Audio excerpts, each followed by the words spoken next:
మీ పరిశుద్ధ రక్తాన్ని చిందించిన దేవానికి స్తోత్రములయ్యా. మీ పరిశుద్ధ రక్తం ద్వారా ప్రతి ఒక్కరిని కడిగి పరిశుద్ధపరిచి కుటుంబాలను నెమ్మది, సంతోషం, సమాధానం మీ బిడ్డలకు అనుగ్రహించండి.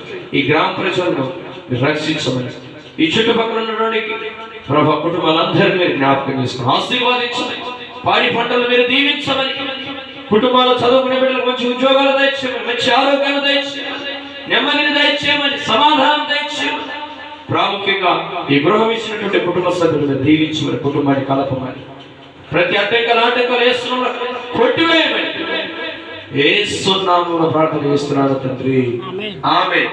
మన తండ్రి అయినటువంటి దేవుని ప్రేమయు, కుమారుడైనటువంటి యేసుక్రీస్తు ప్రభువారి కృపయు, పరిశుద్ధాత్మ సహవాసం చేరిన మనకు సకల పరిస్థితులు ఇప్పుడు ఎల్లప్పుడు ఆయన సమాధానం మనకు తోడై నడిపించిన కాక. ఆమేన్.